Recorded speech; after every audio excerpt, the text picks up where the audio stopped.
구독, 좋아요. 이 이란 사태가 상황이 바뀌었어요.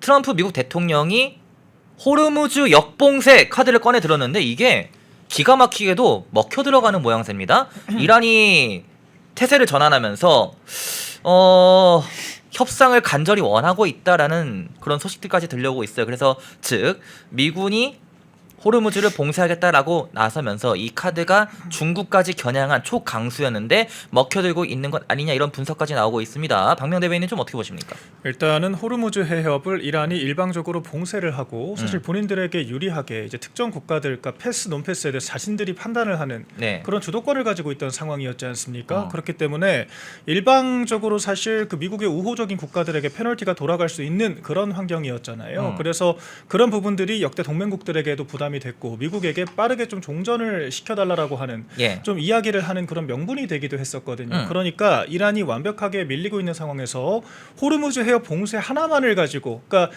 전 세계 이게 유가 공급에 대해서 그 유류 공급에 대해서 통제하는 방식으로 주도권을 가지고 있었다라고 하는 겁니다. 그렇죠. 그런데 이 역으로 트럼프 대통령이 단순하게 협상하고 중단을 요청하는 것, 봉쇄를 중단하라고 요청하는 것을 넘어서 선제적인 조치를 취한 거죠. 우리도 호르무즈 해협에 이란이 통제하는 것조차 우리가 통제를 하겠다. 그렇죠. 라고 하는 지금 전략으로 가고 있기 때문에 이제는 사실 그 이란을 비롯한 다른 국가들도 발등에 불이 떨어지게 된 겁니다. 그렇기 때문에 이제 이란의 호르무즈 봉쇄, 그 호르무즈 해협 봉쇄의 효과가 상당히 중화가 됐다라고도 평가할 수 있을 것 같고요. 그리고 지금 호르무즈 해협 봉쇄가 마지막 카드였던 이란의 입장에서는 마지막 카드가 무력화가 되고 있는 과정이기 때문에 협상을 지금 가장 몸값이 높을 때 서두르는 것이 우월 전략이 될 수가 있죠. 시간 지날수록 몸값이 떨어지니까. 그렇죠. 이제 미국에게 주도권을 빼앗길 수가 있는 상황으로 가기 때문에 이제 마지막 남은 이제 이런 최후의 보루를 좀 보존한 상태에서 최대한 유리하게 협상을 하는 것이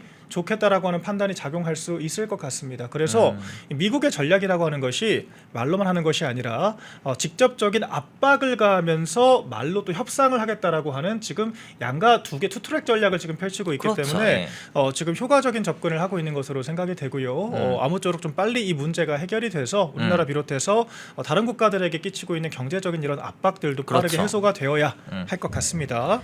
네, 문성호 대변인님은 좀 어떻게 보십니까? 그러니까 이 호르무즈 해협이라는 곳이 많은 국가들의 목줄이기도 하지만 이란의 목줄이기도 해요. 맞아요. 왜냐하면 이란이라는 국가는 지금 석유를 판매하는 것 외에는 산업적인 부분이 그다지 뭐 이렇게 특출난 게 없어요.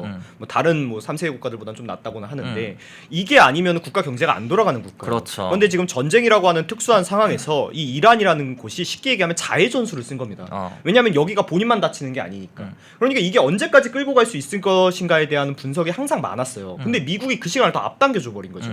실제로 지금 이제 이 이란에 대한 제재가 들어가면서 이란에 있는 많은 석유들이 이 어떤 서방 세계의 제재에 참여하지 않는 국가들의 싼 가격에 넘어가서 그 국가들에게는 오히려 이득이 되고 그래서 트럼프 대통령이 비판받는 것도 있거든요. 오히려 동맹국들을 힘들게 하고 적대국을 이롭게 해준다는 것. 그래서 이제 그런 비판을 의식한 것도 저는 있다라고 봐요.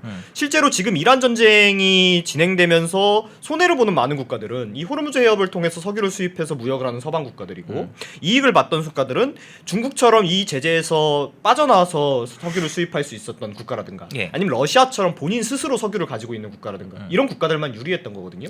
이렇게 되면 오히려 동맹국들의 압박이 더 커지니까 저는 강대강 전략으로 갔다고 봐요. 그리고 이게 효과가 있는 이유는 뭐냐면 지금 뭔가 우리가 힘들고 뭔가 미국에서도 뭔가 힘들어하는 것 같고 하니까 이란이 뭔가 잘하고 있는 것 같지만 사실 이란이 이미 전쟁은 졌어요. 졌는데 이 벼랑 끝 전술로 어떻게든 본인들의 그걸 하려고 자기 목숨까지 자해가면서 버티고 있던 거거든요.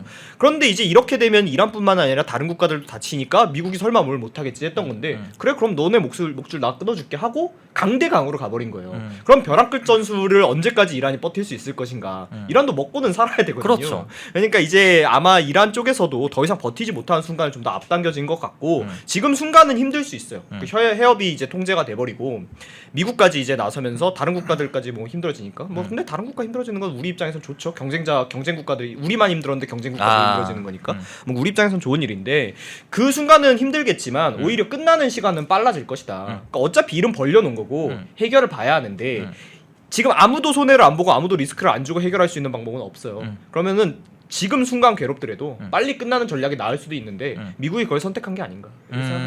그래서 정리를 하자면은 어쨌든 지금 이 동맹국들이 피해를 입었던 부분들은 상쇄가 되는 그런 전략이면서 동시에 중국과 이란을 비롯한 어떻게 보면 레드팀이라 불리우는 진영들은 시간이 이제 없는 그야말로 목줄을 잡힌 그런 상황이라고 요약을 할 수 있을 것 같습니다. 흐름을 읽으면 돈이 보인다. 펜앤 경제TV 월화수목금 오후 4시 라이브 4 경제의 핵심만 쏙쏙 경제픽설 주식시장을 읽는 눈 머니인사이트 투자의 맥을 한방에 박상규의 투맥 글로벌 투자 시그널 세계를 보는 눈 기업가 정신의 재발견 기업가 열전 영웅시대 당신의 통찰이 수익이 되는 시간 라이브 4 매일 오후 4시에 라이브로 뵙겠습니다. 펜앤마이크에서 추천하는 영상도 보고 가세요. 다른 영상도 즐기시려면 구독 버튼을 꼭 눌러주세요.